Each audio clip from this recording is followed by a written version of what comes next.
Okay, okay. I thought this was going to work, and it doesn't seem like it is. So, want to welcome everybody to our live show.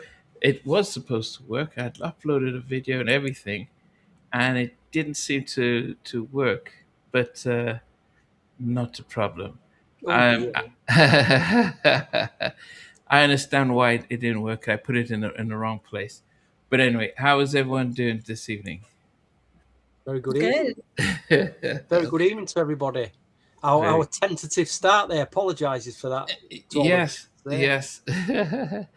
Yeah, no, normally I would definitely start up. Yeah, well, yeah, I had plans for how this was going to start off with. Tonight we are doing an album requested by Lorena. This is Mariah Carey's Butterfly. And so it should be good for us to chat on that. But as we go through the album and talk about its the songs and the album and stuff, um, it's always good for those who join us. We have some music news, and so Lorena, any music news that you thought of that you want to bring up? No, but there's a lot of great music that came out on Friday, so I shared some on my page. But yeah, there was a lot of good music that came out, so that's always exciting. Okay, any well-known established artists? Yeah, there's Tamia. Tamia just came out with a brand new song. I don't remember. I think it's called Forever and a Day, and she did that in collaboration with Louis York, which is Claude Kelly and Chuck Harmony, and she usually collaborates with them a lot on her previous albums. So it's like a really good classic song, love song. Okay, okay. Cheers, welcome. Music tips and reviews, welcome as well. I had to go back before this. Had to go back to this album for the show to refresh myself, ready for the show. Looking forward to that. What about you, Stevie? Anything? Any music news? Anything that you want to? Well, the said lady in question we're talking about tonight's got a new single out with Rochelle Jordan, a cover of Shirelle's "I Didn't Mean to Turn You On," Wow. which is very typical in Mariah fashion, where it's kind of like when she does a kind of dance club track, it's like Frankenstein's monster. It's a bit of this, take a bit of that, take a bit of this, take a bit of this. And you've got a new Mariah Carey single where nothing's kind of hers apart from her voice. But yeah, it's okay. It's good. It's a good little track. It's in celebration of the anniversary of her Glitter album. I see. The Glitter album. That kind of bombed that album, didn't it? I do remember. Yeah, she was going through a tough time, but the fans really actually liked the album, so it came What, back. Mariah Carey going through a tough time? Yeah, Yes. you know that she has Priority artist for Sony Music for the last throughout the whole 90s. She had millions spent on her by who was her husband again? Someone remind me.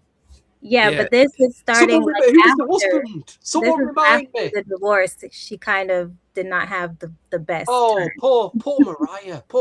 Was her hair out of place? No, she suffers. She has a mental Did she health get her hair disorder. out of No, place, she has a guys? mental Poor health Mariah. disorder called bipolar, You know, which is no. I mean, and I think a number. I think Coco from SWV also has bipolar, and dealing with people with bipolar, they can go through extremes if they're not supported with medication. So you could, in 1 minute, see. just be the most loving person, generous person. Then, if the next minute you can be the worst person. So that is a serious mental health disorder, and Are you sure she it's got just she wasn't spoiled by a husband? no. I mean, she was trapped by him. In fact, I just saw an interview with Bill Bellamy saying that he had everywhere she went, he had two sort of mafia kind of bodyguards around her, and they even told him like, "Hey, this interview looks a little friendly. Back off." I mean, she couldn't do anything Wow. without. Yeah, she was He under house controlled arrest. Yeah, he controlled like how her hair looked, what she wore, the Yeah. kind of songs that she had to sing, like everything was controlled by him. And so this album actually is like her freedom album. So this is the first time where she actually gets to be herself on a record. Interesting. Yeah, I mean, as I said, I will admit. I mean, I've been a decent fan of Mariah throughout the years. I just realized that I'd never bought a Mariah album.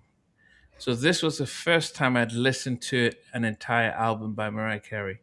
I mean, I knew the songs and videos, but I'd never listened to a whole album. So this was a surprise to listen to the whole album. Um, so I mean, I'll definitely give my verdict and thoughts. Just as we got Derek from Minneapolis around, um, just and guys, just remember just to keep commenting. As it's part of the show. Just one bit of music news that it was really sad to see Gladys Knight um, on stage, and it was just kind of forgetting her songs, just almost like just gave me vibes of Joe Biden when he was in those kind of senior moments and stuff. And her son has been saying for a while that look, she's been forced to go on tour just to make money by her manager husband, and I think it became evident, but as people were saying, she's not been able to connect. So hopefully, she gets the support and rest that she needs. I mean, it was as a legend, she doesn't need in her 80s having to be embarrassed and put on in these positions. So I just saw that, and so hope for the best. Okay, so we're about to get into this album. Before I ask everyone how they thought about it, this was what I wanted to start the show with, and I'll start it off with now, and then we go straight into the album. Well, I wanted to work with Bone Thugs and Harmony, and I just loved their style, and they just had Crossroads, which was a huge record. It worked out. We got it together. We got in the studio. Stevie J was there. It was a moment. It was like they were a moment. Is all I can say. I don't mean to minimize them by saying that. I mean to making them bigger, if I even could. They were so great to work with, and I love breakdown. It was something that I wanted to do. I was like, I really want to do something a la Bone Thugs and Harmony, because no female had really done that.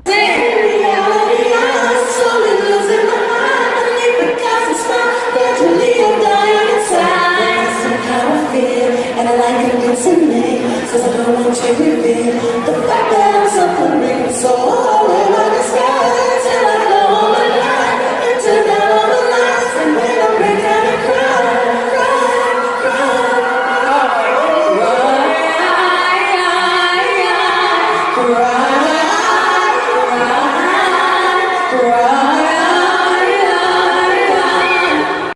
We didn't even really realize who she was at the time, because like we almost did not go down there. We were on the, like, because we were so lit and like so off the hook and on fire in Cleveland at the time, like this is fresh to us, like so the whole city is just like on fire because of Bone Thugs and Harmony. We didn't want to leave the city ever. Enjoying the love, like we was sitting on the plane, me and Wish. We sitting on the plane and we like, Wish like, bro, you feel like going to New York for real? I'm like, I don't know, man. I really don't. You know what I'm saying? I really don't. But like something just told me, like, I was like, no, bro, let's just go down here and knock this out, bro. Like for real. Like that's how loosely like we talked about it, like, you know what I'm saying? Like not even realizing who this was, like telling us to come. Because you know, man, we still like them dudes from like in the block. You know what I'm saying? Like ain't nothing really changed. Like we just got a couple songs out. You know what I'm saying? So it's like we still these dudes is just like, all right, man, we gonna go. Come on, let's go.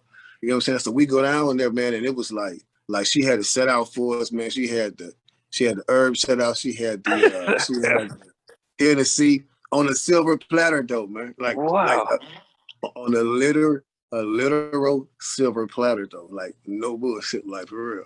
The herb and the Hennessy on a silver platter. Okay.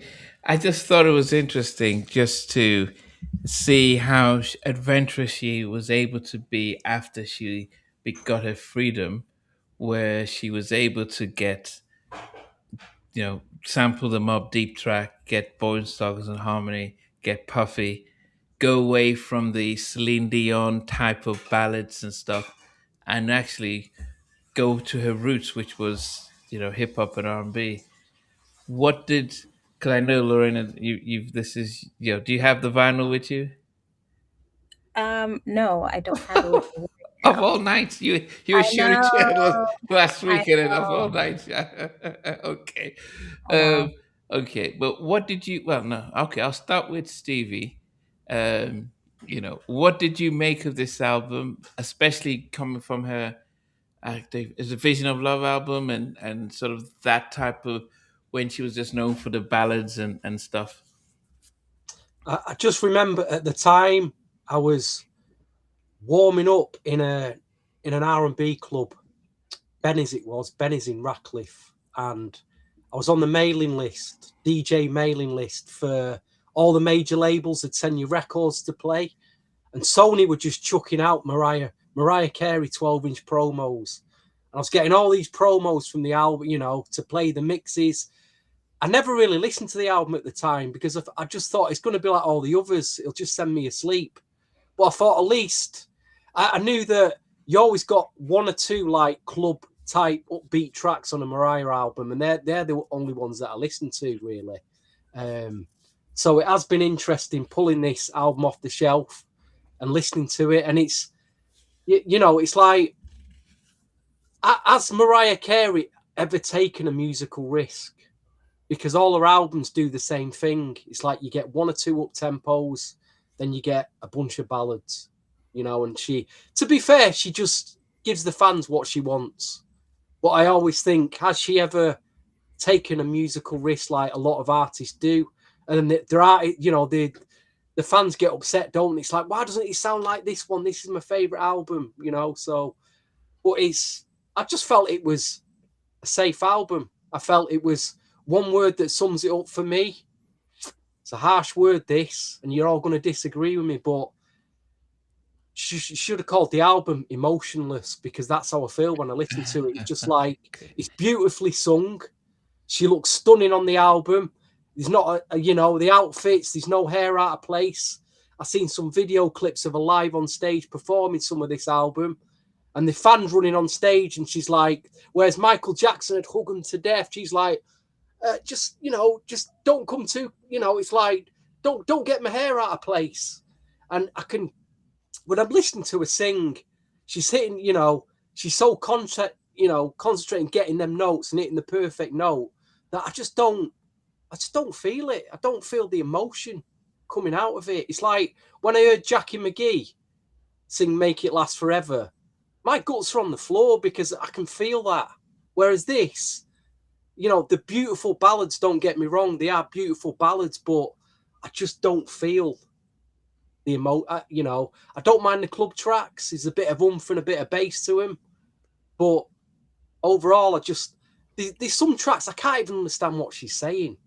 She's got that whispery, like, voice. I'm like, what are you saying here? I can't actually understand what you're saying.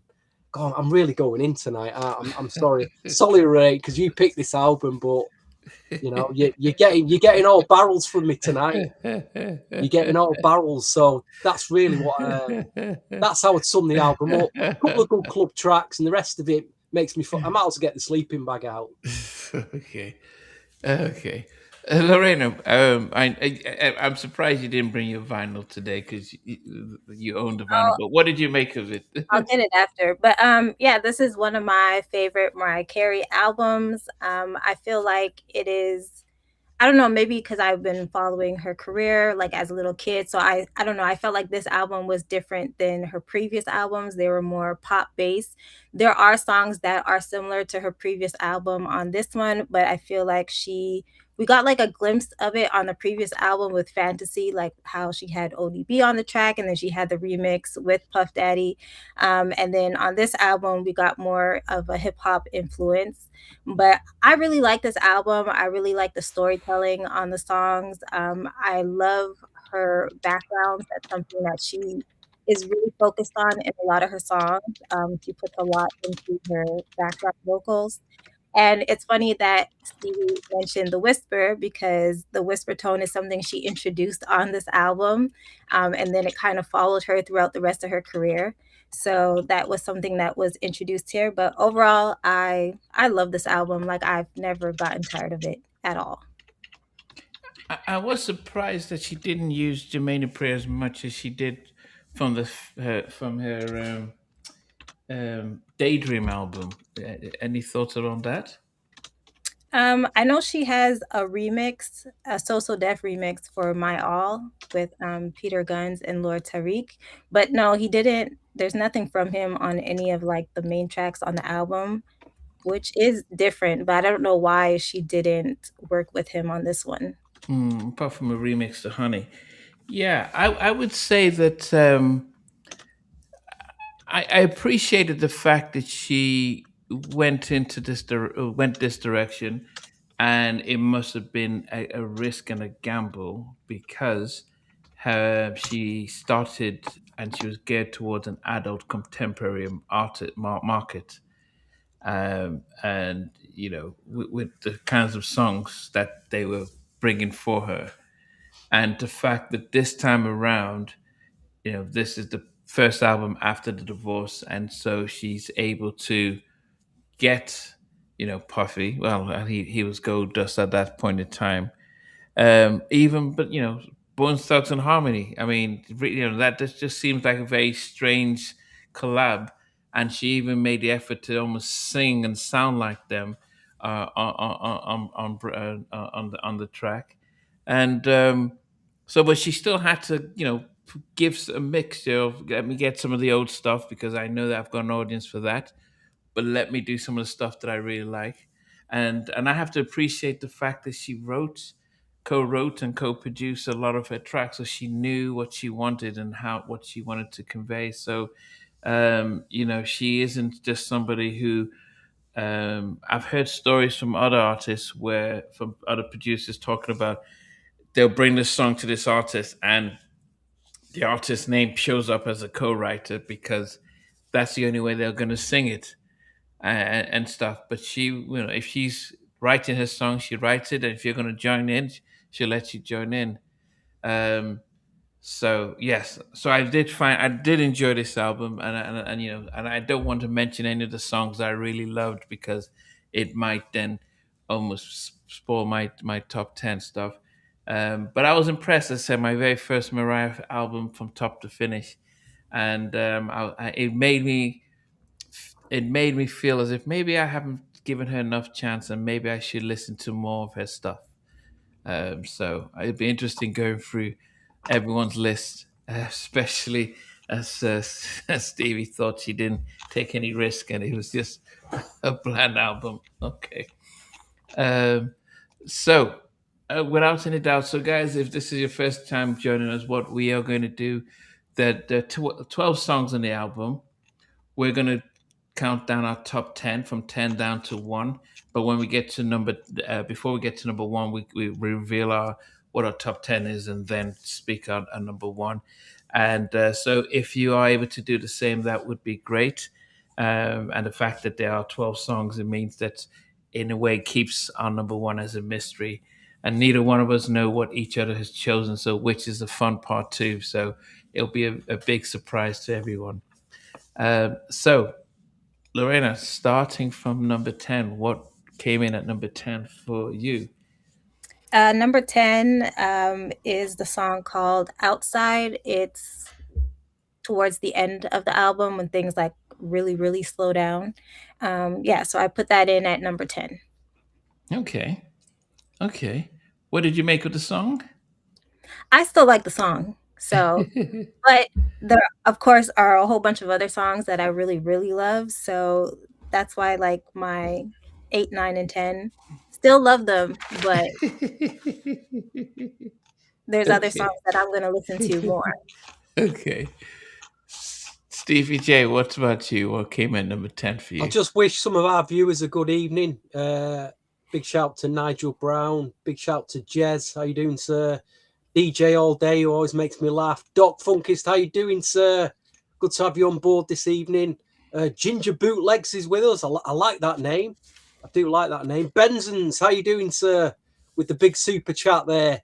You should get his message. Send you a super chat there. Get his message up, Namdi. Music tips and reviews with JG. How you doing? Derek's with us. Hey, if you're out there tonight watching, drop us a comment. We'll give you a shout. Listen, we want you all here with us tonight. We're a family. Even though we've got differing views, don't let any of the views trigger you. They're just different opinions. Views. Just enjoy it for what it is, folks. But anyway, my number 10. It's a beautifully sung record, beautifully sung. But I really couldn't get past. Okay. I really couldn't get past like about a minute and a half before I started to fall asleep, and I was reaching for the old sleeping bag. But My All, which got a million remixes from Sony, from David Morales, from Full Crew out of the UK, and I never liked any of them back then. I remember getting loads of promos of this sent, but she's doing what she does. This long drawn out ballad that the fans love, and I'm sure there's many fans that love this, but I don't. Sorry, but I had to put it somewhere, and it's come at number 10. Big shout to Deo. How you doing, sir? Yeah, there were. I mean, as I said, I was pleasantly surprised with the album. But like Lorena at number 10 was Outside, which I thought it was definitely a decent track. I guess sometimes I think it felt like a safe song. It felt like one of those Diane Warren type, David Foster like kind of tracks, which is safe, the formulaic, and Celine Dion kind of does them. But this is her thinking, okay, I've been doing this since I started, so I need to put a couple of those in there just for my audience. And but it was definitely a nice track. So at number 10 is Outside for me. Lorena, what's at number 9? Number 9, I have a song called Whenever You Call, which is also another beautiful track. There is actually, I think it's on her 25th anniversary album. There's a duet that she has of the song with Brian McKnight, so you can check it out if you haven't. But yeah, another... What, a song with Brian McKnight? Yeah, so she, on the 25th anniversary of Butterfly, she did a lot of duets and remixes, and so Whenever You Call has Brian McKnight on it. Yeah, I listened to that's double. That's a double sleeping bag time. It's Brian McKnight, Mariah Carey. No, I would. Yeah, no, Brian McKnight is one of my favorite singers. But I would say that this was the song that, to me, I was. I'm thinking Prince of Egypt. I'm thinking Disney films, Frozen, and I think this was pretty much one of those songs that it's. If she had sang it from a soundtrack of a Disney movie, it would have fitted. It felt like that. So nice song, but it just felt soundtrack, Disney movie, princess movie and stuff. So yes. Yeah. But okay. Stevie, what came at number 9 for you? Number 9, as I just get my big green sleeping bag out of the room here and get myself comfy for tonight. Big green sleeping bag there. My green hat on in the background. As you can see, I'm snug in the old back there, the old sleeping bag. Again, another track that's beautifully sung. The verses are very bland. It's so bland that, again, I'm struggling after about a minute and a half. But the chorus, kind of keeps me interested. But I'm going to go for the title track at number 9, Butterfly. Butterfly makes it number 9. Okay. Lorena, maybe you're best answer this. Who do you think Mariah can go against in a versus? Oh wow, that's a good question. I don't know. I really don't know. I think maybe Beyonce. Yeah. Put Whitney up against her, please. No, I think the issue with Whitney is that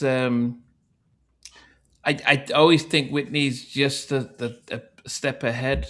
So I think, and the community would see Whitney as you can't. Well, you've got to look at another label who's got a female artist as their priority. Because Sony had Mariah. I'm just thinking, who did Universal or Atlantic have as their priority female? No, there was no one. Arista had Whitney. That was their priority. Yeah. So that's, the only person vocally that would go head to head and stuff would probably, and catalog, is probably Beyonce. Yeah. What about but anyway, Mary J. Blige? No, Mary doesn't sing like that. Mary sings with emotion. She's not vocally like that. Okay. I like Derek is funny there. He said J-Lo. Yeah, J-Lo. Interesting you said that word there. Mary sings with her emotions. Because what did I say a bit earlier? Where's the emotion? Mariah had an album called Emotions. So where did that go in this album? Maybe you didn't listen to it, but I felt it in some of the songs. So yeah. Let me see. Number 9 for me. Where are we at now? I actually did like this one, and one of the things you said earlier, Lorena, was about backgrounds, and I have to appreciate some of the background vocals of this album. And actually, that's why I was surprised that Jermaine Dupri was not involved, because there's some tracks I'm thinking, is that Escape singing backgrounds? But I kind of liked Fly Away, Butterfly reprise. There was something about the energy of that I just really appreciate. And normally I don't really go into house and dance music, but it just felt the background vocals were great on this, and it just gave a different vibe to the album. It reminded me of the background singers too. If you ever watched the animation Hercules, they had some female singing. So anyway, but yes. I don't know if Kelly Price was still with her at this time or she had left. Yeah, she was. Okay. I don't have the album, but was Kelly one of the background vocalists? No, not on that track. Was she on any of the tracks on the album? Yeah, she was on The Roof, and was she on? I think she was on The Roof and Butterfly. Okay. What about Trey Loren? Was he on any of the? Yeah, he was. I didn't write it down. I don't remember which track he was on, but he is on that album. He's on Babydoll. Okay, there you go. Okay. Okay. Yeah. All right. So, yes. Okay. So, yeah. Fly Away. And Honey. And Honey as well, the remix. Sorry. And Honey. Okay. So, Lorena, what's at number 8 for you? Number 8, I have the song Close My Eyes, which is one of her more personal tracks. It took her about 4 years to finally put this song together because it spoke a lot about her childhood. So it was a difficult song for her to write. But yeah, that comes in at number 8 for me.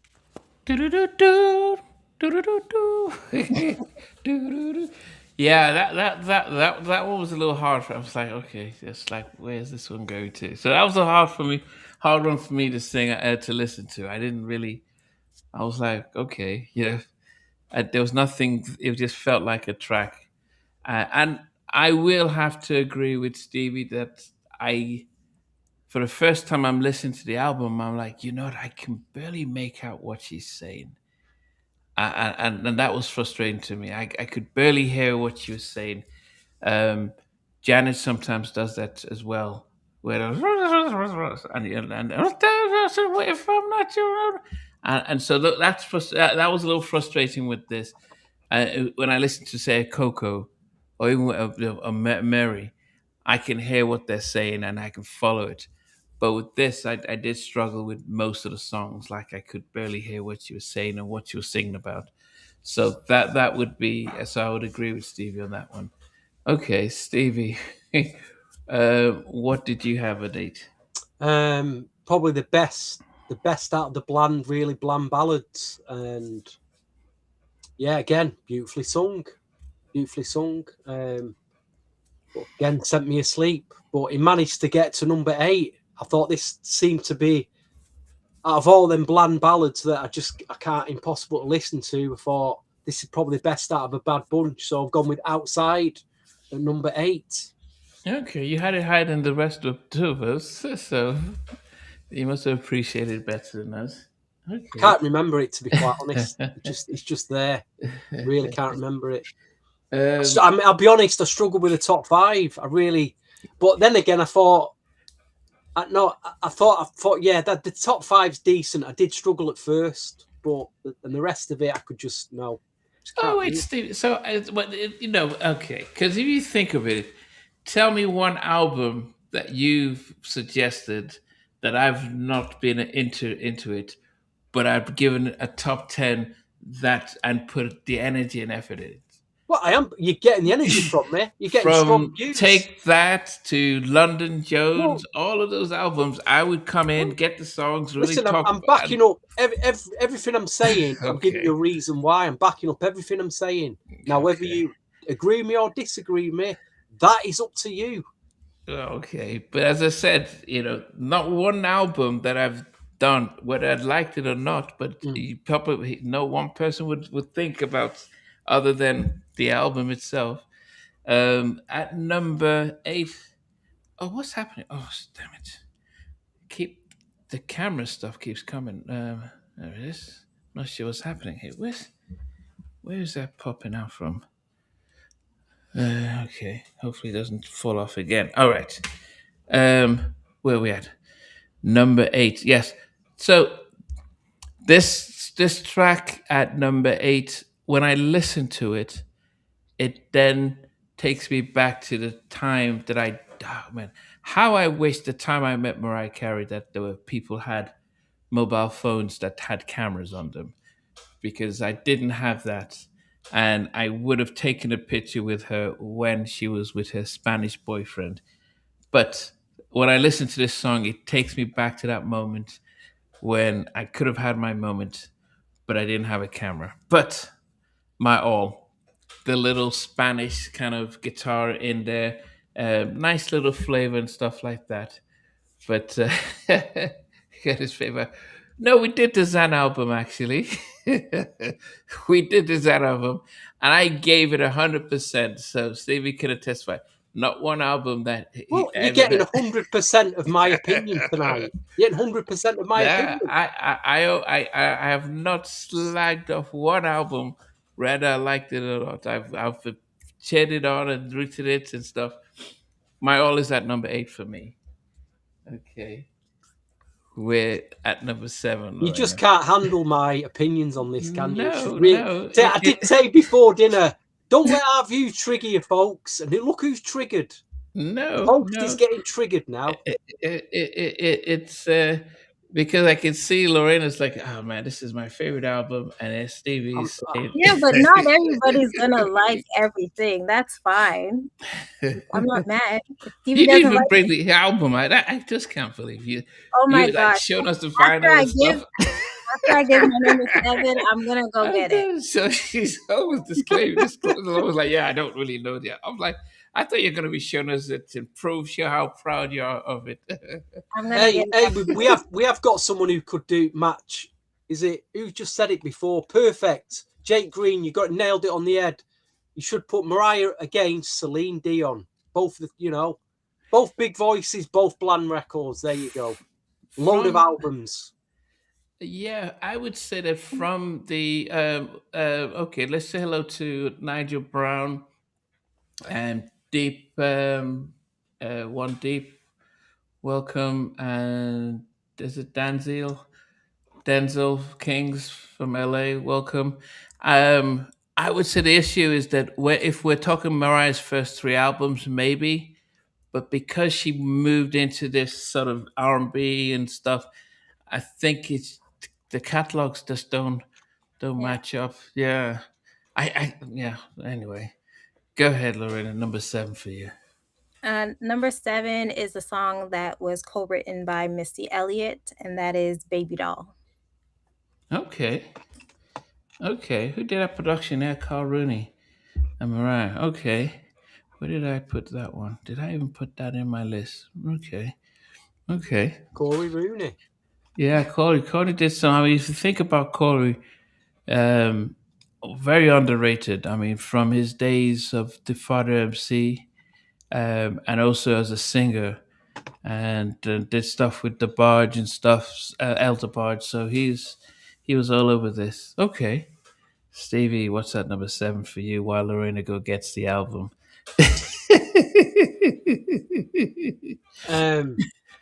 I thought actually this did have something about it. To be fair, this next track did have something about it, and it does. You know, there was elements of it that I did like, but again, it's just I'm like still a bit bland. But there is, you know, it starts off bland, and then the chorus kicks in. I thought, yeah, I can. You know, there's a bit of an edge to this, and that's 4th of July, number 7. Okay. Yeah, that surprised me.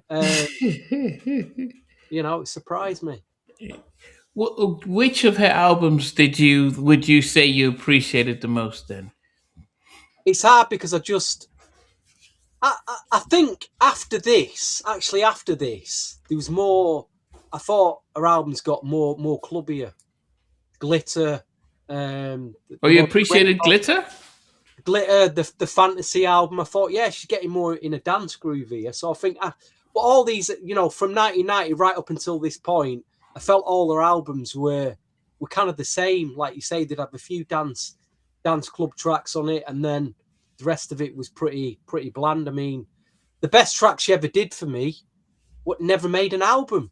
It was a B-side track, and some of you R&B mid-90s R&B fans know exactly what I'm talking about. Never, you know, didn't make any of her albums, which I couldn't believe at the time.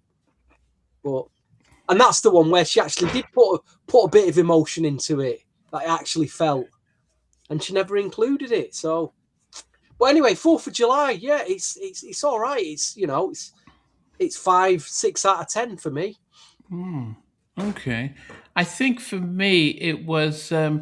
You know, I think one of the issues I had with Mariah at the time was the fact that I felt that maybe because she was married to Sony's boss, I could feel that they were favoring her and giving her a lot more the preferential treatment. And in a way, I was like, taking away, I was a big Michael fan, so I'm thinking, okay, they're giving her more treatment, better treatment than Michael, and pushing her albums.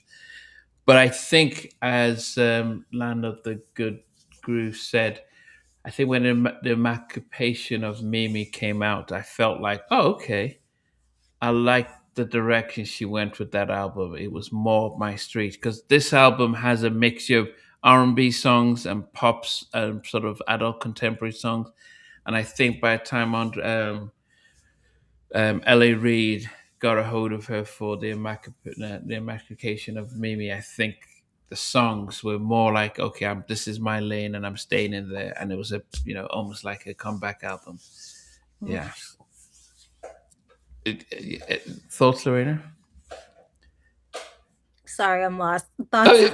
Okay, no, just thinking we were just talking about favorite albums, and Stevie talked about from Glitter onwards. He was a lot more appreciative, and then I said, that I also started to warm to her by the time she came out with the emancipation of Mimi. Well, see, me, it's different because I'm such a big fan. Like, I have almost all of her albums. Do you have any of them with you now? Well, I just got the Butterfly album, so I have the CD, which I had from when I was like young. So I kept with me this whole time. There's like a crack in the cover. But yeah, and then after I went and I got the vinyl. And that's nice, actually, with the sticker on. That is nice. Stevie seems to love it. I always see him in his videos. Oh, they got the hype sticker on it. Just look, you can't beat a sealed vinyl album with a hype sticker on. The hype sticker. I never. I mean, you can. In most charity shops now in the UK, you can find quite a lot of Mariah Carey CDs. You'll find them for about £1.50, and you could build a nice little Mariah Carey. I mean, I have got all the CDs. I've got them all. And they didn't cost me too much because I found them in charity shops. Some I bought. The ones that came out late, I did buy new. So I did, actually buy her albums. But the earlier ones, I must admit, I got them out of charity shops or like a HMV $5.99 sale at the time. I'm trying to think. I'd never really bought a vinyl albums, but I've got tons of 12-inch. I've got all the 12-inch singles, all of them, with all the remixes on. You know, Sony just chucked out so much Mariah Carey product. Yeah, well, I mean, when she was the slave to the president, you know, yeah. So, okay, yeah. So, I mean, but do you have a favorite then, Lorena? Because I would say my occupation was mine. Stevie was talking. What was your favorite, Stevie? I remember you talking about. What favorite album from Mariah? Yeah, if you were to have one that you'd say, okay, that you know, this would be one that if you had to listen to. That's really tough because probably Emancipation. I do remember listening to that a lot. Rainbow I listened to a lot. And then it'd be odd tracks on other albums. It'd just be specific tracks, I think. Okay. I mean, I liked the new Jack remix of Someday. I thought it was a good remix. That from her earlier albums. The Shep Pettibone mixes I thought were fantastic. Yeah. Okay. All right, Lorena. What's at number 7 for you? Oh no, I did number 7. Sorry, number 6. Number 6. Number 6, I chose My All. This song was actually inspired because she ran away to Puerto Rico because she was in a secret relationship with Derek Jeter, who played baseball at the time. Was she still married to Tommy? I think she was. I'm not 100% sure. But yeah, so that song was inspired by that trip that she took because she was kind of like risking her life, basically running out to see him. And that also explains the whole Spanish type feel on the song too, because of where she was in that situation. But yeah, that's what I have at number 6. Okay. Sorry, which your number 6? My All. My All. Wow, you got it that high. Yeah, I thought, I'll be honest, when I listened to that, I thought, yeah, this is definitely Lorena, this. Lorena really like. No, seriously, I thought, yeah, definitely Lorena will go for this. Yes, I love my slow jams. What about you, Stevie? I mean, you got to think, you know, proper. Them ballads are for women, aren't they? Them Mariah ballads are for women. I just can't see guys, fully testosterone guys sat in their house on their own playing a Mariah Carey ballad loud on the old system. They're going to pump one of the more up-tempo tracks up. And I get it. I understand. Number 6 for me is where she teams up with... just doesn't fit. What is Mariah Carey doing working with an artist called Crazy Bone? I mean... I don't envisage Mariah Carey just like, you know what, I'll just finish off my champagne and me 5-star Michelin meal with Tommy Mottola, and I'm going to get in my car and go in the hood and hang around with Ghostface Killer for the evening. I just something doesn't ring quite right about. I just can't see wanting to go to the hood and hang out. But Breakdown, which sounds like a very wishy-washy. What would they call crazy? What was the group he was in? Oh, Bone Thugs and Harmony. Yeah, I just can't. It's such a watered down version of Bone Thugs and Harmony. I mean, what do you mean watered down? That sound? It's the Bone Thugs and Harmony sound watered so down. It's just like no. Yeah, well, yeah. I mean. I think I remember when Biggie tried to, when he invited them onto his track. Is it Notorious? I can't remember what it was. But yeah, I mean, they were very unique and distinctive, their sound, and the fact that she thought, let me. I mean, she did what Michael used to do. Michael would say, "Okay, you're hot. Let me crisscross." No, I don't think he had crisscross, but to get, he would get people. He would, almost give people an opportunity to shine. And she did say that, yeah, they were doing big, but she just thought about, helping them and taking them to a different level. But she came to their level, not having them just do a poppy rap on theirs. So that was really impressive.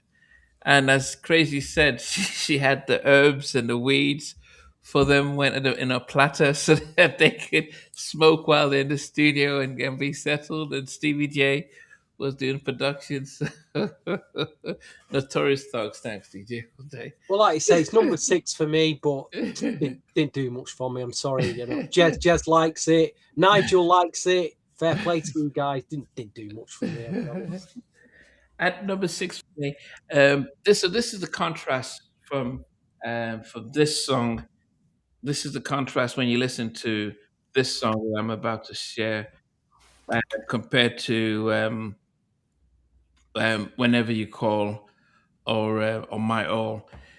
And this is the R&B side of Mariah, which I appreciate. It's 4th of July. I appreciate the fact that she's did an R&B track that I can appreciate. Then when she goes into the adult contemporary mode, which, you know, I remember Toni Braxton did the what was that song that she did with David Foster? I can see the video, but I can't remember the song. I had knocked Blackstreet off number 1. What was that? Do you remember her album, her song, her big song, Toni Braxton? Unbreak My Heart? Yeah. So that was Blackstreet was number 1 with No Diggity for 4 weeks, and that came and knocked it off number 1.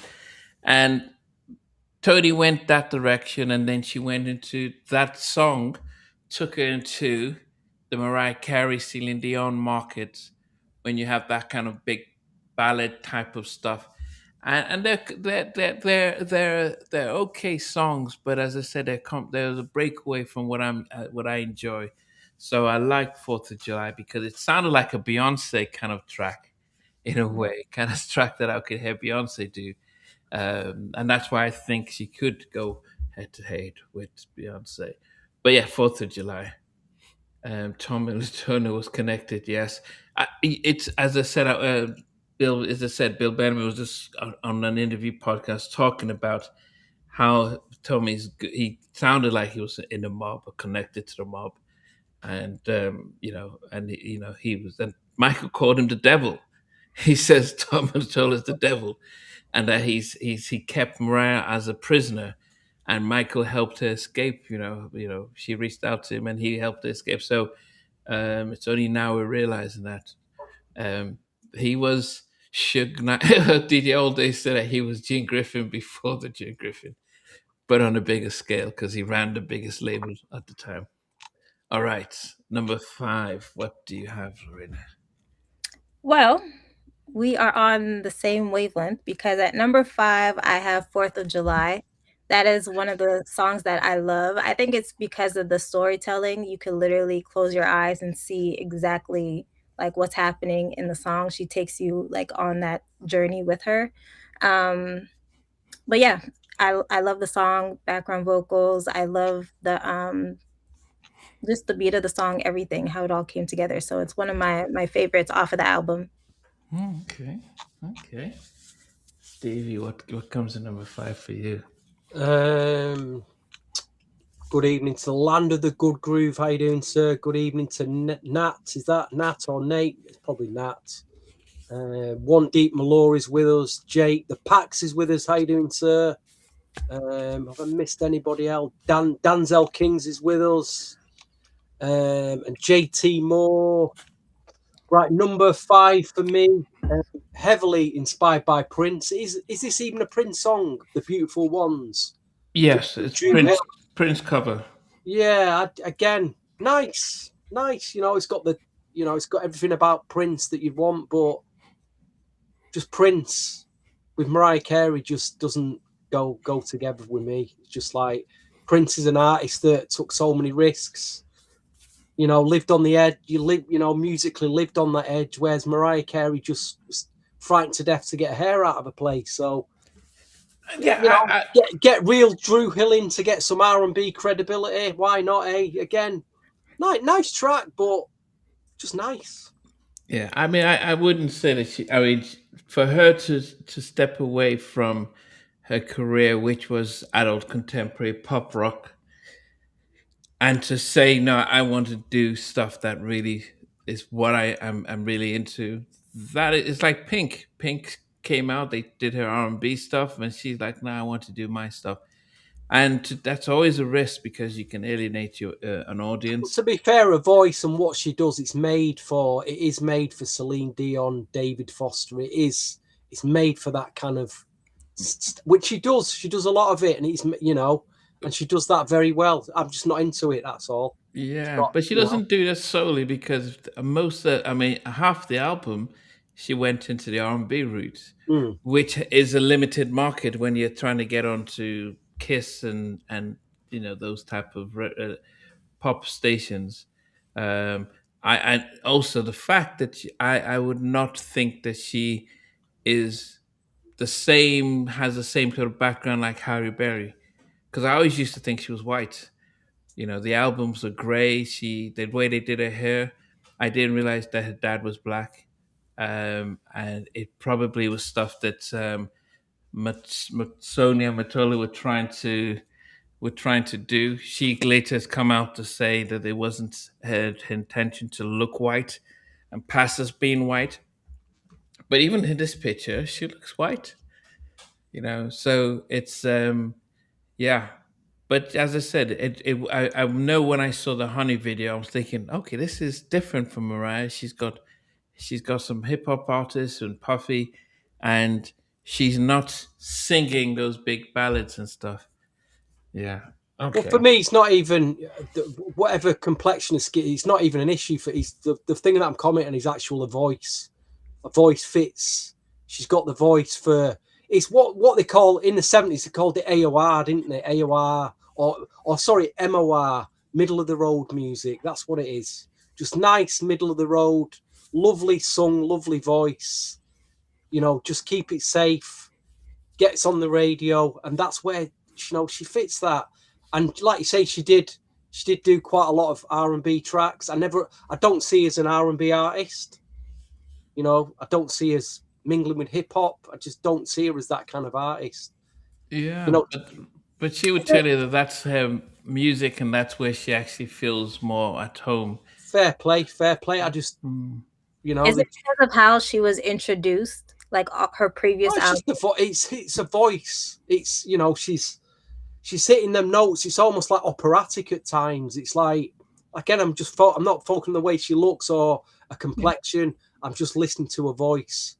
And like you say, it's emotion. She wants to get them notes perfect and hit them that really high note. But then you're taking away the feel and the oomph that comes with R&B, you know? Yeah, as I think it all depends on who's producing her, and but as I said, it's to break away from what she was made to do in her first 3 albums, to slowly break into what she wants to do. You know, and we've seen that in the industry. We've seen how things have been. Okay, for number 5 for me is what I would consider a risk-taking song. And this was when she enlisted Crazy and Wishbone to come on down, gave them a platter of weeds and herbs to do Breakdown. Now, I will say I can't hear or understand anything she says on the track. It is. I was trying to listen. I was trying to pay attention. Okay, what's she talking about? What's the story about? And it was mumble song and singing. And that is the tough part. And maybe, as Stevie says, when she does hit those high notes, it's a lot easier to follow because she's a lot more clear. When she does try and do the R&B, it becomes, maybe she just has too much power, and trying to just do some plain R&B becomes a difficulty. Shantae Moore has been able to manage that. You know, Shantae can do the high whistle and all that stuff.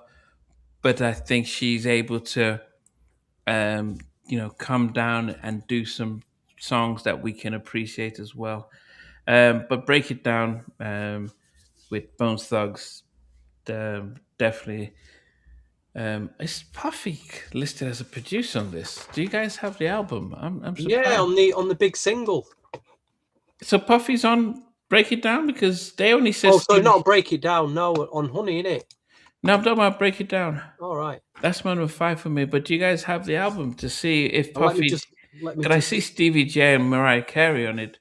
But I'm seeing Combs as one of the producers there. I hasn't got it. No, I'm just looking at the Discogs listings. Oh, you got the disc. Okay, but Lauren, you got the album there. Wait, yes, but she's not opened it, has she? Okay, she's got the CD though. And her voice has disappeared. Lorena, did you mute yourself or is it just me? No. Oh, I did mute myself, sorry. But no, it was recorded at his studio, but it just has Stevie J. As the producer with Mariah? Mm-hmm. And no Combs. Okay. He must have sneaked his way into the credits somehow.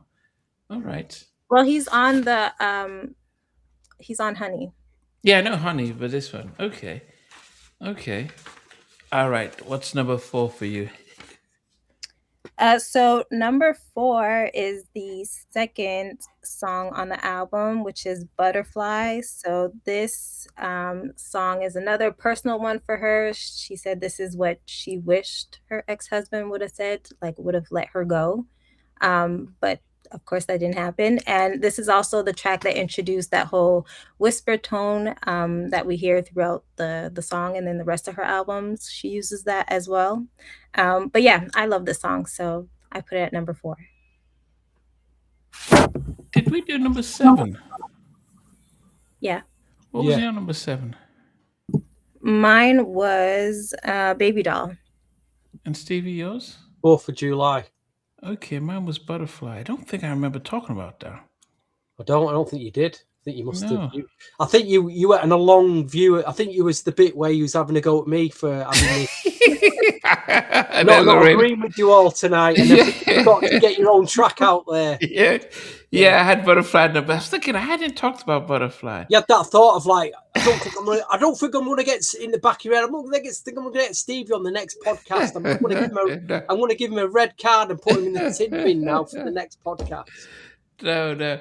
Yeah, I put Butterfly number 7. The reason I said that was it was a song. If you do see the performance, that's like, yeah, okay, I've got to hit the notes perfect, and guys, get ready for this. This is a big note here, and it did feel like, yeah, a production song, but yes, that's at number 7. Well, number 4 now. Lorena, you had what at number 4? I had Butterfly at number 4. Butterfly at number 4. Stevie, what do you get at number 4? I did actually like this one. Corey Rooney, the producer, was obviously listening to what Timbaland was doing a year earlier with Aaliyah, because that reflects into the production, that double time beat, which is kind of like a pound shot version of what Timbaland was doing. Not as good, but enough to keep me interested. And this was a surprise track for me. I had it at number 3 and I pushed it back to number 4. I made a very late change, but I'll explain later. But Babydoll is at number 4. It's, good mid-tempo, like very cheap sounding Timbaland production, but it does work. Yeah, I thought this was all right. I thought this was an half decent track, but Babydoll's at number 4. Okay. Babydoll's number 4. Okay. Number 4 for me is now, when I was trying to get the album, the first album I was probably full of the remixes. So this track had the remix on it, and I was like, wow, this is great. But then I said, no, I need to listen to the album version. And they used a sample, but I was waiting and if the rap was in it, I would have had it much higher. But it's the Roof sampling Mobb Deep, and it has them in the intro. But I had another version of the album which had them coming in, and I felt like I was missing that. If I hadn't heard that, I would have had a different appreciation. But I did like the fact that she was going into doing these kind of tracks. Who did she get to do the production of the Roof? She had the Trackmasters on this, and that's. But they were already A&R execs at Columbia Records at this time, so she got them on this track. Beautiful track. I wish they had the the version with Mobb Deep on the album version, because it would have been great. But I think that was probably a tug of war with Sony, like not too much hip hop. Who had that? It was Eddie F saying that the label said, "Yeah, we're not feeling the hip hop," so they just put the Lisa version of the track as a bonus track on the album. So I wonder if Sony was like, "Look, you've already got Bone Thugs. We don't want too much hip hop on this." Yeah. So the roof is at number 4. All right. So Top number 3. three. Number 3, I have the big single "Honey" at number 3, which that of course was produced with P Diddy, and actually they didn't work in the studio together. She actually banned him from Oh, the what? studio, yeah, because he can be very like demanding, like with the Oh. artist when he's like in producer mode and stuff. So she banned him, and she basically sent over like 100 vocals, and then they just put it together. Is that what the story was? Yeah. Oh, wow. She's So she said it, and he said it too. Like they both mentioned it in interviews. But I guess like more different artists have banned him sometimes from the studio because he could be a lot to work with. Yeah, did you see the video of Mary and Puffy in the studio? I think she was doing My Life too or something like that. And he was complaining. She was complaining about the mixing. You guys aren't listening to me and stuff. And okay, it says that the producers were Puffy, Stevie J, the Is that not Q-Tip and Jay Dilla? Who do you Uh have down? yeah, because Q-Tip did program. I think he did programming for like the keys or something on the track. Yeah, it But does say that drum programming yeah, Q-Tip. Okay, the okay. Was Jay Dilla listed on there? Or was it just Q-Tip and from what I know, it was just Q-Tip, but I could be wrong. I don't know. okay, so maybe he just when he did production, he just used just used the production name. Okay, okay, oh, okay. What did you prefer the album version, or what did you think about the one with the locks on and Maze? I prefer the one with the locks and Mace, because yeah, that's like the video version that I'm used to also. So I just liked how everything was put together, and the video to me got a lot of people into it because she was showing like kind of her escaping her marriage. Okay. She says Mariah is lazy. I don't know if she's a performer as such, Benson. I don't know if she that so like a Beyonce now will give you the vocals and give you a performance. Janet will give you the performance, not the vocal. J Lo. Okay, sorry, I said J Lo. Yeah, but I think with Mariah, I think she's just one of the people that she can just stand there and sing, and I think she's had to work but back in when she started, she's singing the ballads. You just sit down there and just stand there, and now she's doing Honey. She's like, oh, well, just to kind of move and shake a little bit, and she does look awkward when she's trying to do those dance She routines. doesn't she doesn't like dancing because she doesn't think she could dance, because when this was in her book.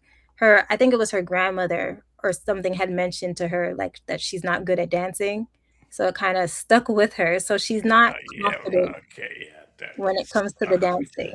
Look, you're an artist. You're not going to tell me that somebody laughed at you when you're in high school. So because of that, you're like, well, I can sing, but I won't sing on stage, because people laughed at me.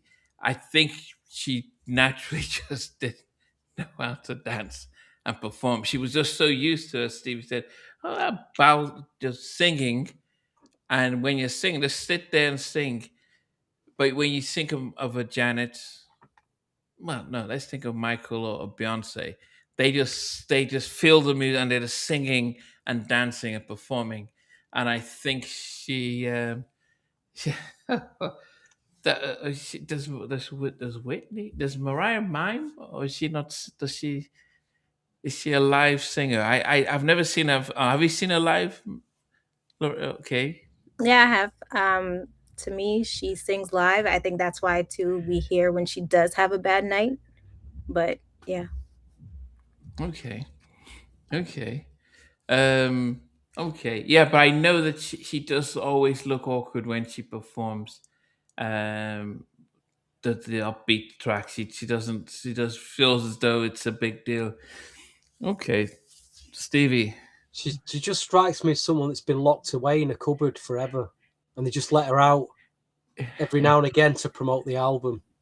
She's like a bit overawed by. She's out in public and she's like, my hair, my hair, my hair. Okay. Number 3 for me. You know what? I don't even like this record. I don't know why. I don't even know why it's got to number 3. I can't understand the words she's saying in it. I think the only reason it got to number 3 because it had a humongous hip hop sample. Shook Ones, of course. Mobb Deep 95, 96.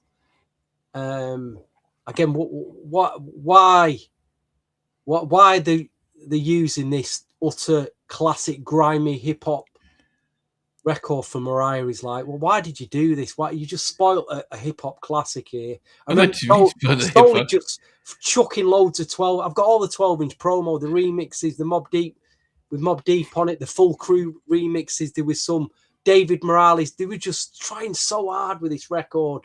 And to this day, I cannot understand what she's singing about. I don't even know what the song's about. We've got that head nodding, Shook Ones. Funny enough, I was at a record fair yesterday and I seen a Mobb Deep Shook Ones 12-inch, £15. Should have bought it really, but I didn't. But anyway, The Roof, probably because I've just got good memories of it, club memories of it. It's made it to number 3. Okay, so you went. If Mobb Deep were on the track, would it have sounded different? Well, the remix did have Mobb Deep on it. Yeah, I know the remix did, but the album version. It's hard because I want to go and listen to Shook Ones. Okay. Sing, Jez, sing the lyrics, please, because I haven't got a clue what she's the singing lyrics about, are mate. great too. Sing the lyrics for me. I ain't got a clue, mate.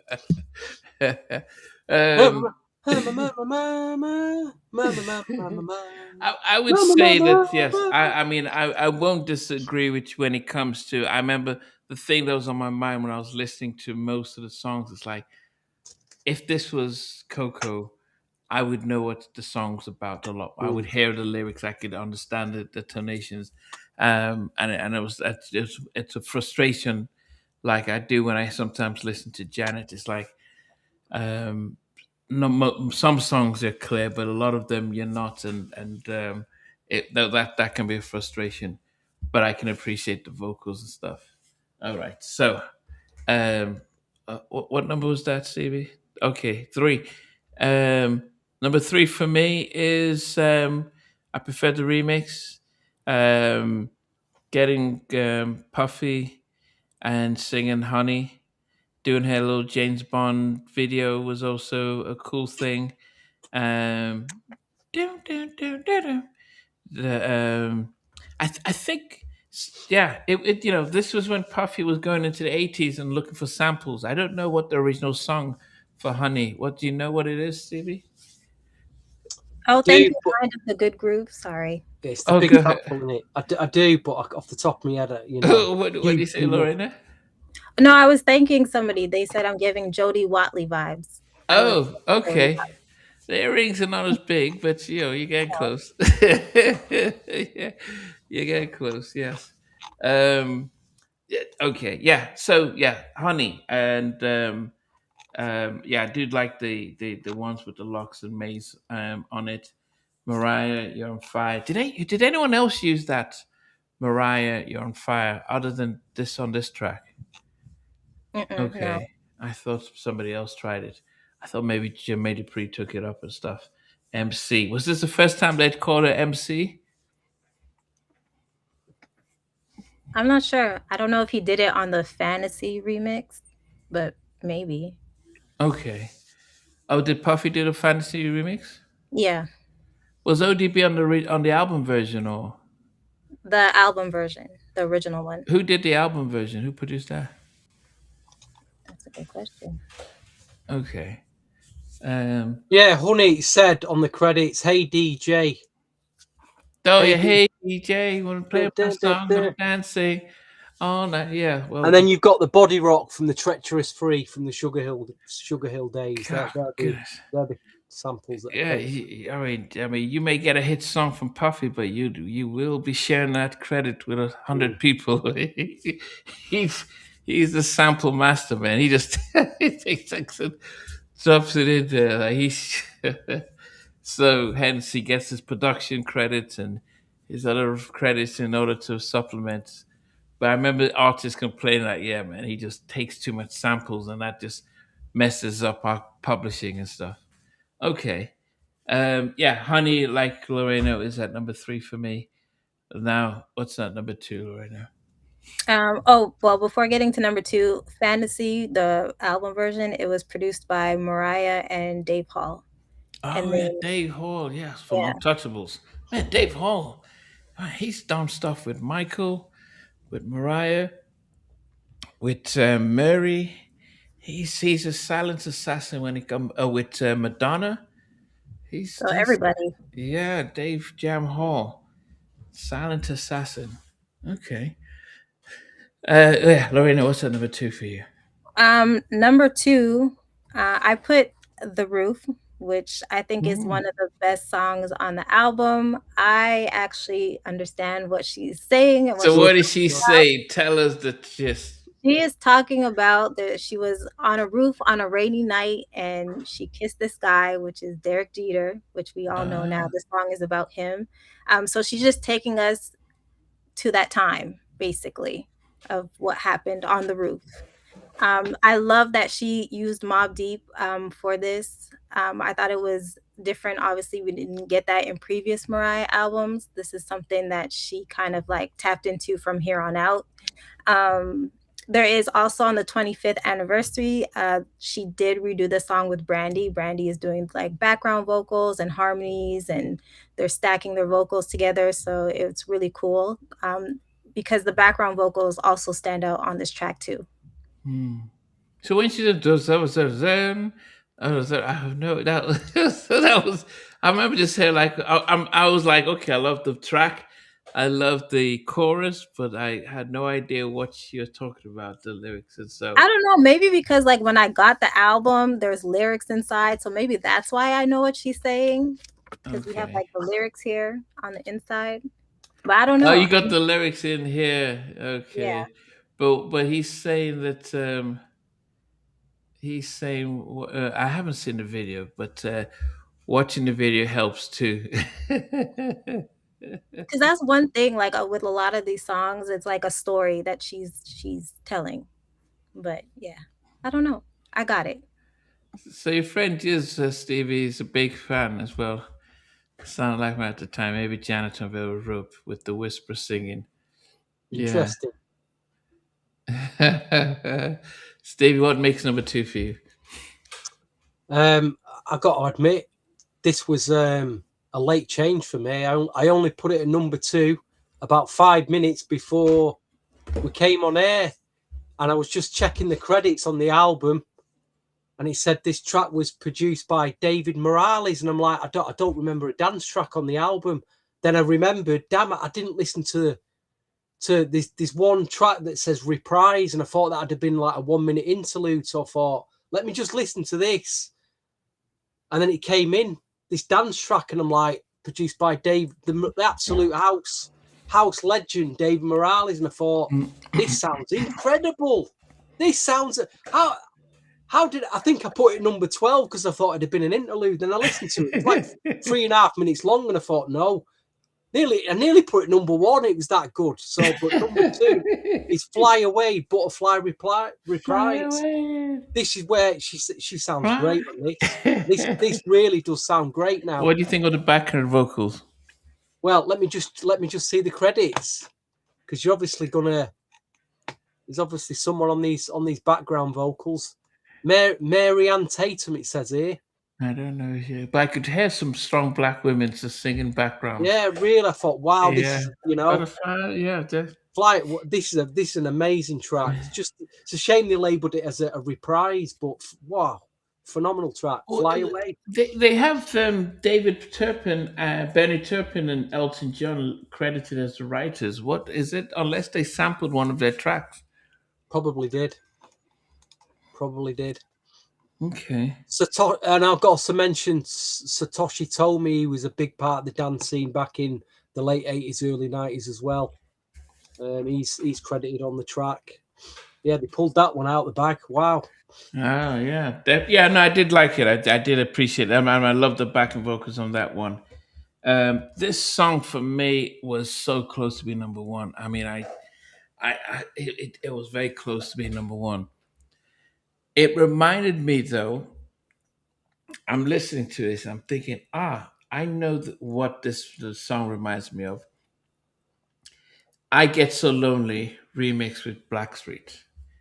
Now, if I say that, what track do you think I'm talking about?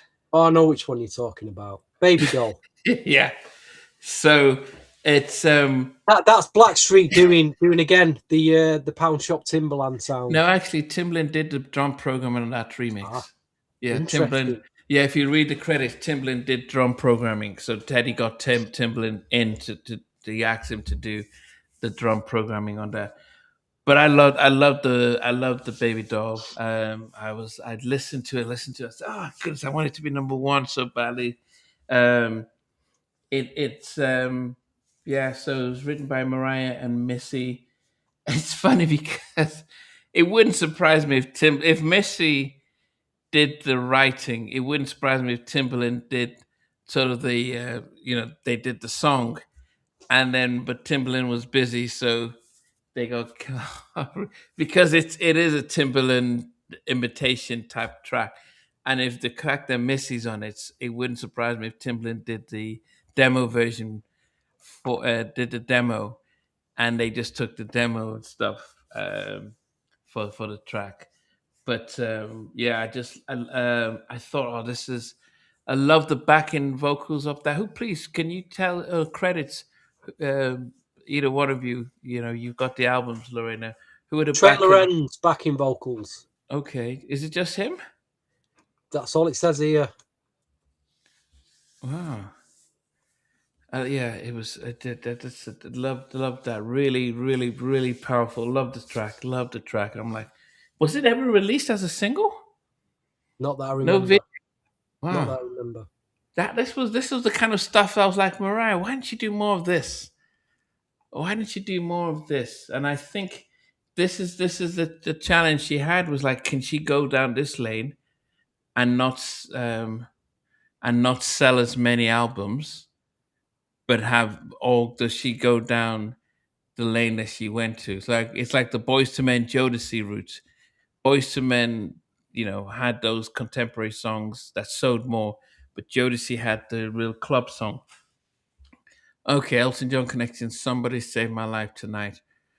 Mariah said the song was an inspiration for the emotions lyric behind Butterfly. Okay. So yeah, Butterfly. Yeah. So that is my number 2. So Lorena, do you want to go from number 10? Number 10 down to number 1. Yeah. So number 10, I have Outside. Number 9, Whenever You Call. Number 8, Close My Eyes. Number 7, Babydoll. Number 6, My All. Number 5, 4th of July. Number 4, Butterfly. Number 3, Honey. Number 2, The Roof. And so number 1 is a song that I love. It is one of my favorite Mariah Carey songs. I completely understand what she's saying. She also taught me some words because I was supposed to say Mariah is also an English teacher. With some of the words that she uses in the song, I think it made sense to have this group on the song also. It is a classic. And so it's actually a song that the Sony did not want to push because I think it was like too much hip hop coming out for Mariah. So they did not promote this track properly. And I wish they did. And it's Breakdown featuring Crazy Bone and Wishbone. Wow. Okay. Wow. Ah. What did you make of Crazy talking about how they almost didn't show up because they just they were stoned out about Cleveland and I mean, things happen, but I'm glad that they actually decided to go and do the song because I think it was big for both artists because it was something that, we're not always used to with Mariah Carey. So I thought it was great. And then for Mariah to have those things there, like, I feel maybe because I don't know, I see Mariah do different things for fans and people and making people feel like welcome. So I thought that was really cool that she did that for them in the studio. But yeah, I think it's such a dope track. wow, goodness, I didn't think you'd. Okay, wow, okay, interesting, Stevie. Number 12, I closed my eyes at number 12. No, I'm talking about the songs. Oh, the song, the one that I put at number 6. Sorry. No. I was a joke because you said it closed my eyes and you have your sleeping bag. So trying to make the collection that you would. Yeah, but go ahead. Close my eyes. Number 12, I put Close My Eyes. Number 11, Whenever You Call. Number 10, My All. Number 9, Butterfly. Number 8, Outside. Number 7 is 4th of July. They were all the bland ballads. Number 6, Breakdown. Sorry, Lorraine, I've got it number 6, but it's like a mid-range track for me. Number 5, The Beautiful Ones. Nice. Number 4, Babydoll. Number 3, The Roof. Number 2, Fly Away is probably my best new discovery from this album with Babydoll. But my number 1 goes back to my clubbing days. Try to be a DJ. And, people always say, "Are you a DJ?" And I go, "No, I'm a collector." You know what I mean?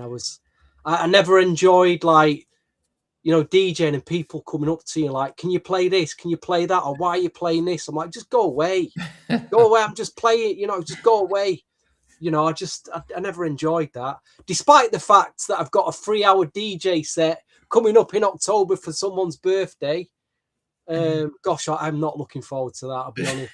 I think what I'm going to do is I know the person's birthday party is my friend Neil, and his favorite track is Jody Watley, Mercedes Boy, and I keep joking. He's going, "Steve, what are you going to play?" He says, "Don't worry, mate. I'm making a 3-hour edit of Jody Watley's Mercedes Boy to play for 3 hours." I could just stand there, and that'll do for me, mate.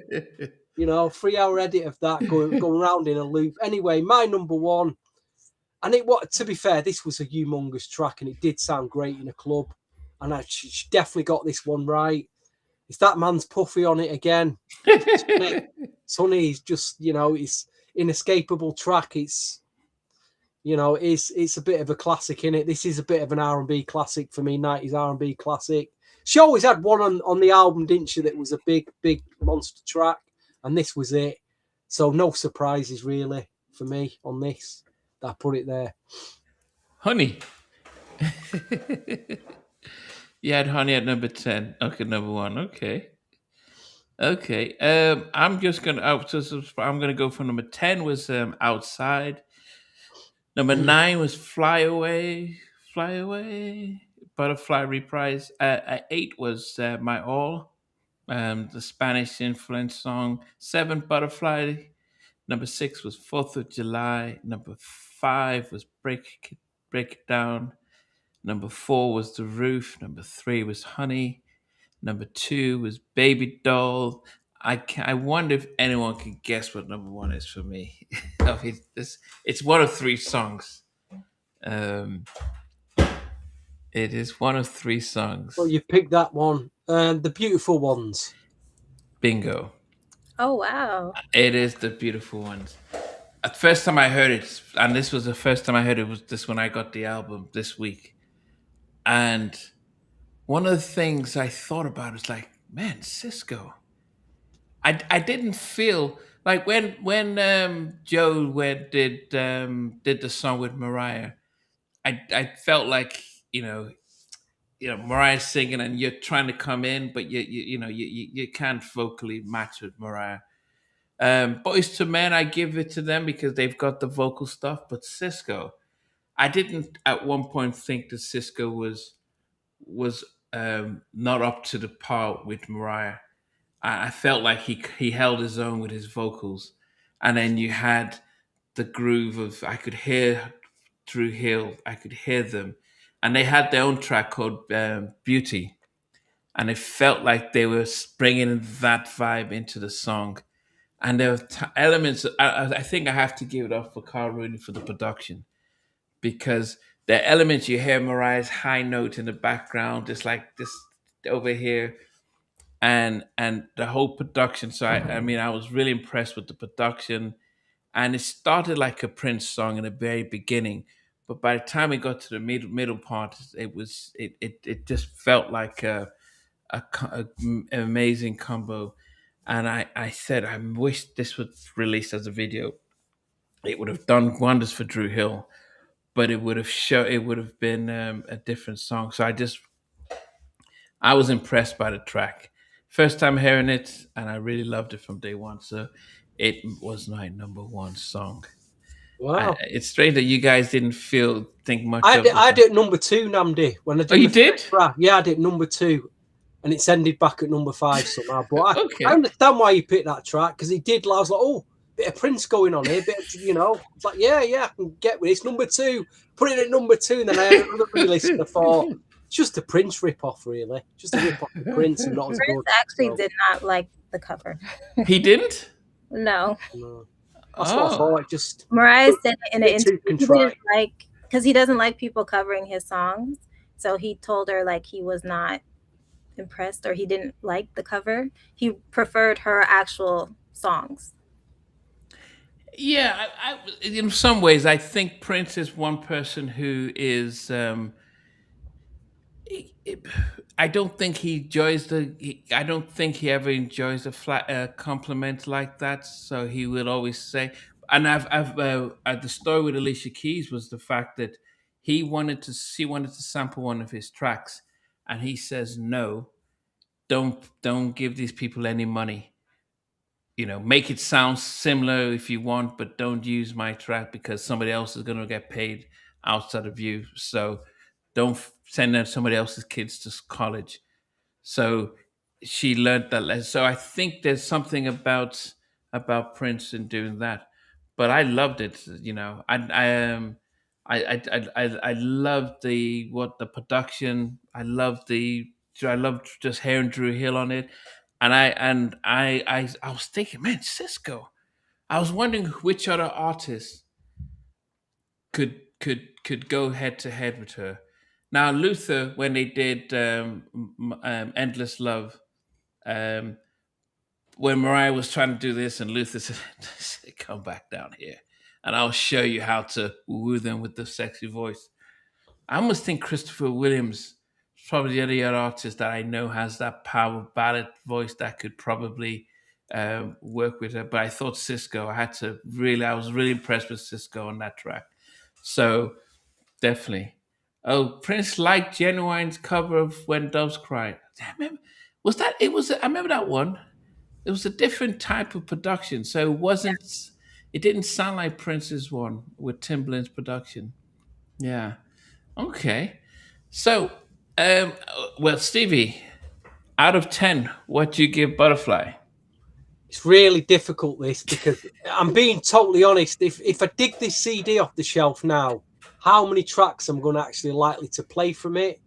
And I'm going to play Honey, obviously. I'm going to play Fly Away. I'm going to play Babydoll. And I'm going to play the Beautiful Ones. There's 4 tracks. The rest of it, I might play The Roof just because of the beats. That's 5. Breakdown just didn't do anything for me. 4th of July's nice. I just don't know. 4 or 5 out of 10. Wow. It's not going to go higher than a 6 for me. Okay. But it's very well produced, as you'd expect, because it's got a humongous budget behind it from Sony Records. She sings the album very, very well. Everything's done exceptionally well. Okay. I can't rate any higher than 5 or 6, so it's 5 or 6. Yeah. Okay.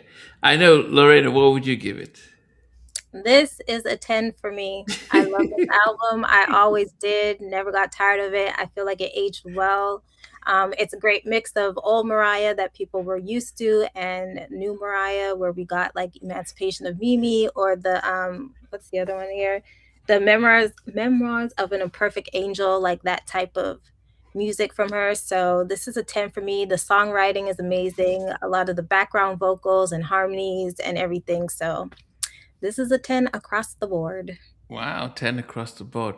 What Like was you that? say, you picked it, so you've gone for it. It's a fair play to you. What was the one that she? There was one that she released just after lockdown with Jermaine. Was that? Oh, Caution? Yeah, Caution. Yeah, I remember getting that album. Yeah. Yeah. I love the album too. She actually doesn't like that album. Was that the one that she had a video? Was that the one that she did just after lockdown? Let's have a look. Let's have a look at an album discography. I've got it here. She had one just Here for it all.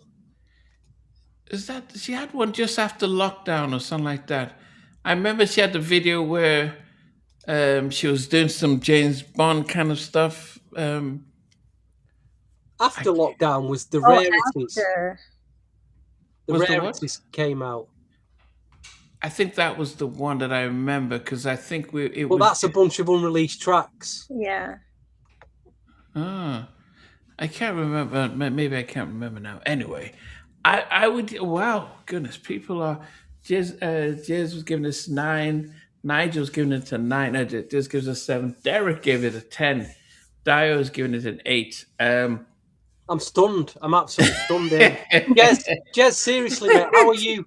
How are you, sat in your flat playing them bland ballads, mate? I mean, how are you doing it? How do you find 7 tracks on this album? Because I can't find 7 tracks. I'm sorry. I would give it a 7. Is it, as I said, it has some really good tracks, and as my first Mariah album, I'll give it a 7. I think I would have given, when we do at a later date, Emancipation of Mimi. That'll be interesting to see if I was scored it higher. But, we belong together and stuff like that. So, but yeah, I give it a 7. And as I said, it's a nice mix. Despite what of my views is, I'm glad we picked it. It's something different, really, for the podcast. Yeah, definitely.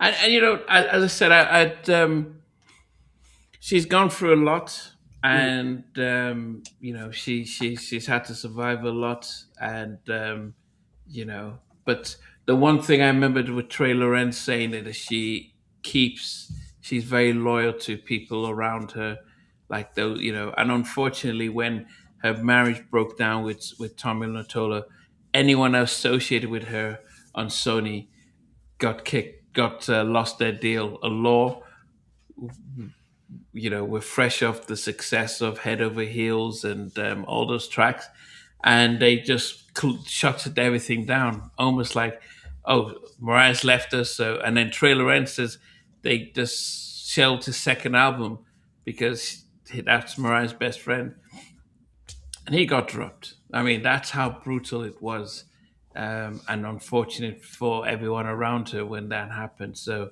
it was a tough time. But he put but that's interesting. I mean, no one else put their number ones. There's only M-Mac that would do that. He put The Roof at number 1, Break It Down, Honey, My All, and Babydoll. Okay. Wow, Jez, you got my all in your top 5. How did you stay awake listening to that track, mate? How did you stay awake? Oh, goodness. Well, so Stevie's going to be visiting Andrew Knight in Vegas next week for his wedding, and he's going with VJ, so he'll be gone for the week. But I'm sure he will record some video from Vegas, from some of the gentlemen's clubs and strip record labels. Clubs. Definitely. And just show us the nightlife in Vegas and record shops if you can find Plenty them. of sex, drugs, rock and roll, gambling. Oh, hedonistic lifestyle. Here I come. Midlife Yeah. crisis time. Here I come. If any of the any record stores that you get to visit out in Vegas, it'll be interesting to see. But when he gets back, yes, we'll think of another album just to keep celebrating music. And I know there's plans come October for us to also acknowledge some new releases. Because one thing we learned from the verses of Joe and Donnell is that there's a love for R&B, but there it doesn't have to be the constant nostalgia watch. That there's some good R&B stuff that are out now, and both Lorena and Stevie are constantly out there getting new music and promoting new music for other artists. So that would be interesting just to be able to share that with everyone else and give them reasons why music and R&B isn't dead. That there's still some good stuff coming out, and just because Hey, we don't have. Lorena, while I'm absent next week, you better pick out another vinyl album out your collection to keep the podcast going. Give Namdi another run for his money. And so while people, I think what we'd always say is that because back in the day we had BET and the Box and all these shows and the Lick on MTV that would show us some R&B and show us some hip hop and R&B. And now with Spotify, it just feels though it's a minefield. It's hard to understand what's new and stuff. But there are people like Steve and Lorena that are still going through the minefield, and so we'll be looking to do something at the end of September to give some spotlight on some new music and why you should get that, but also some old school. So, anything else before we wrap up, guys? Nope. Okay. Just before we go, I did want to play a video of Mariah, and and just as I spoke earlier about Gladys Knight, and I think that sometimes um, we do get concerned when some of our favorite singers and artists seem to be struggling on stage, and we're not sure what could be happening. So we'll just have a quick comment or watch this and let me know your thoughts. Be afraid of what you are. There's an answer if you reach into your soul, and the sorrow that you know will melt away. And then a hero comes along with the strength to carry on, and you cast your fears aside, and you know you can survive. So when you feel like hope is gone, look inside you and be strong, and you'll finally see the truth that a hero lies in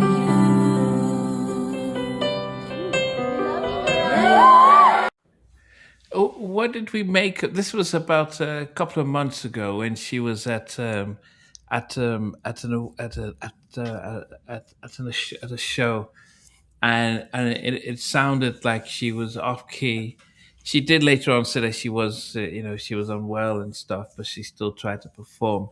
So Lauren, someone like you who've seen her live and a big fan, do you think that she's still, because I know Benson's mentioned that she mimes a bit, but do you think that that's a representation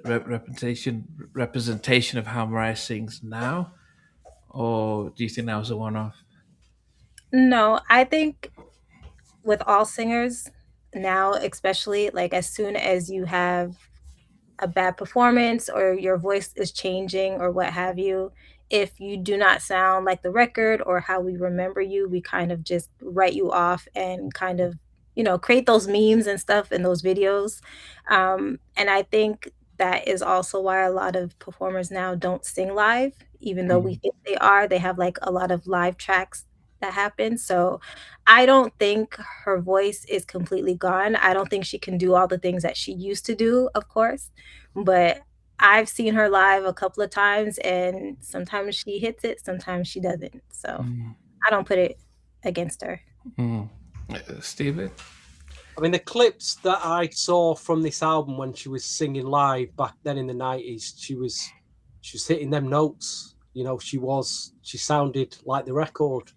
But it's just you know, what you just showed me there is like it's like them, you know, like them times where you might get ill. We've all been there. You come down with something, but you're still obliged to go in work and do your job. And she's probably got tour dates there. The fans have bought the tickets, and she don't want to let them down. And God bless her, she's turned out all right. She's clearly struggling there. Clearly struggling. She's not herself. She's not well. But she didn't want to let her fat, and you know, you got to give her credit for that. She's gone on stage. Maybe she shouldn't have done that, but there would have been a lot of disappointed fans. So God bless her for that. So, everything I've said tonight, I respect her for at least trying to do that. You know? That's good. I mean, I guess, did we then give Whitney Houston a tough time? Totally. Because it felt as though Whitney, when she couldn't do "I Would Always Love You" and hit those songs, we almost wrote her like, "Oh goodness, it's the drugs." Yep. But Mrs. Mariah, who hasn't been on drugs, and yet, you know, she's had an off night and stuff. We talk about Aaron Hall, you know, but you know, Donnell performing just a couple of weeks ago, and but I think Whitney almost felt as though she fell so quickly that we wrote her off. And so the fact that we can understand and appreciate that it's not easy for some of these artists to keep that level. And maybe that's why Mary sometimes when she's singing, I'm like, okay, yeah, do you want to sing a little bit and come back? So this is good. At least you guys have been able to reflect on it. I you know, none of us can. I don't know what she was going through. You know, we talk about how she was with Glitter. She had a mental health breakdown, and she had to be receive mental health support before she was able to recapture her life on TV and live in front of the world. Comes out with a diagnosis of bipolar, which means that, you know, if not given the right type of medication, she can always have a breakdown. So without realizing her background and stuff. So and this was not to shame her, but it was almost for me to remember how much pressure we put on Whitney, and how much sometimes we don't appreciate what Beyonce is able to still do. But even with Michael and Janet, they realized, look, as we got older, we're going to perform more, so we'll use the mic and then mime if we need be. But if we need to sing live, we can. I mean, what you're highlighting here is that, you know, to be that famous, be that big, there's a huge price to pay, and it sounds like it's your health, your physical health or your mental health. That's the price you pay for it. I mean, because, you know, you can't do the things that we can do. We can step out of our house every day, go to work, go shopping, go out and enjoy ourselves. You know, whereas if you're like, you know, a huge artist, you're locked away. You are locked away. I mean, you might have, you know, you've got your bank account might have a lot of notes in it, and, you know, and you might be living in a big house, but you can't just get up and go to the supermarket or go to this and do that. And that's the price you pay. Yeah. And just, you know, remember we interviewed when we had Taj from The Boys, and he says they realized they were doing this from such a young age. They needed to break away and find their own well-being and to connect with the life. And he's able to walk the park without people stopping and recognizing him, and connect with real people. And so sadly, Michael and the rest couldn't have that. So imagine if this podcast blew up, right, and we had millions of viewers, and we became YouTube famous overnight. That'd be it. Lorena, she couldn't leave her house. She could be, you know, there'd be there'd be paparazzi outside. They would, waiting to follow her everywhere. You know, that'd be it. But overnight, we get millions of views. You don't need to go to work again because of the revenue you're doing from all them views. You know, but outside, you'd have fans wanting autographs. Lorena, just sign this. Just sign. Could you handle it, Lorena? Could you handle it? No. I mean, to be fair, you know what I admire about Lorena is she always stays on a level on a podcast. You never get a Lorena rant, do you? You won't get like I do. I either go on a rant or really like something. You know, whereas Lorena just stays on that level. But imagine what would happen if this podcast blew up overnight and she couldn't go outside the house because there's paparazzi and fans waiting to get a piece of her. Would she be at that level? Would she be able to stay at that level? Interesting. Have a think about that. Hey, I am famous in Berryland. I am. When I go to the record fair in my hometown of Berry now, people go, "Hey, Steve, you got Steve on the video. I've been watching your video every time I go out now."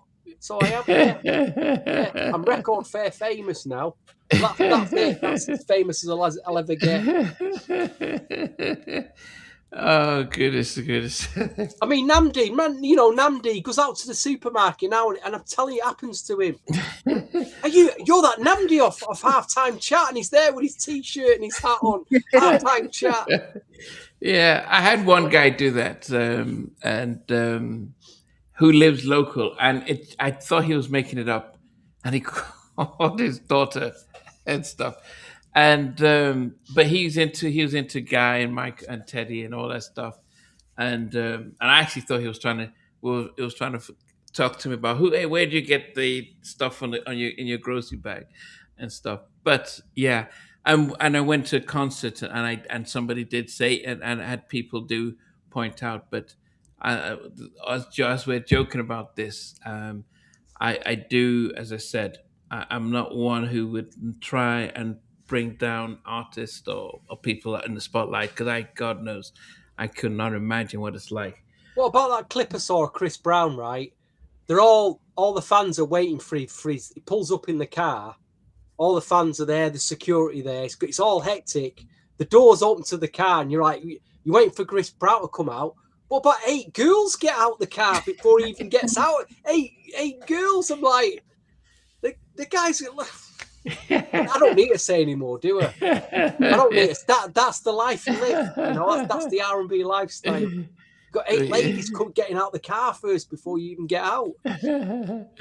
Yeah. Anyway, guys, it's definitely been fun, and we will revisit Mariah probably in the fall. Lorena will pick up another album for us to look into. But when Stevie gets back, as I said, we will also try and do something fun as well. So, from the three of us, Hammer album next, I think. MC Hammer. Lorraine, anything for people to look out for on Total R&B YouTube channel? No, I'm going to be doing some interviews next week, but when it is, I'll announce it to everybody. Okay, Stevie, anything to look out for before you hit to Vegas trip? I'm trying to edit. It's took me all day to edit. I went to a record fair on Saturday. It's got about 12 copyright strikes on it. So I'm editing all the music that was being played in the record fair to get this video out for Tuesday. So that's been my day all day. The life of a YouTuber, folks. Never that easy. Never that easy. Yeah, you guys are cool around. Anyway, yes, as September, everyone's back to school, busy and stuff. So, but hopefully, Rift they're celebrating 35 years of Rift coming out as a group. So original members are trying to get themselves organized, and then I'm going to do an interview with them just to celebrate and talk about. They do want to talk about, being signed to Capitol and how they got dropped after half the members a couple of the members decided they wanted to they thought they could do it big enough to find another record deal with another label, and they got blacklisted. So they're going to talk about all of that. Yeah. What about the epic Stephen Russell interview we did? The Deeper album. Yes, I've those days of waking up on a Saturday and editing out a video. I need to find that energy. For those who don't know, I've started working at a mental health hospital with adults, and also with people with psychosis. So it is much more demanding than it had been as a therapist, working with people who have been sectioned and detained under the Mental Health Act. So it's a lot draining. So those days of me having easy nights have been a while. So I will get that out. I still have Melvin Riley Jr.'s out interviews, so I will work over the next couple of days to get those things out. Oh, I've just remembered, Namdi. Album of the year so far for me. New album of the year is Star's new album. Packed with hits. We've definitely got to do that album at some point. I think you'll like that, Namdi. I think you'll really like that album. Have you heard it, Lorena? No, I haven't listened to it yet. Okay, so maybe, as I said, looking at it, if Stevie wants to, are you going to be back on the 13th, Stevie? Probably, yeah. Lorena, are you around on the 13th? September, Sunday? Yeah, I should be that weekend. Okay, so we might do, do you want us to do a star? Maybe people might have heard it, but... It would be a risk. It would be a risk for the channel, but why not? Why not? It could bomb. Okay. Everybody out there watching now, go and listen to the new Star album. Okay. It might not be your bag, Afrobeats, R&B. Give it a listen, though. Might surprise you. Okay. We appreciate you guys. We're going to sign off, and we'll chat with you guys later. Take care. Hey guys, thanks for watching. Thanks for being a part of Halftime Chat. Please remember to subscribe, share, and comment. But most importantly, why don't you become a member of Halftime Chat? We've got amazing videos, amazing perks, and being able to support the channel. But anyway, thanks for watching. Take care. I never participated in that kind of. And somewhere in between us, or even loving us, on which I did miss you really. What was it like growing up? She's still making an impact on 4 houses down. I have a couple pieces. I didn't get this one and that one. That works for you, but just for me, No, okay, you're okay. They don't understand what Jonas' voice meant in all spirits. Play it.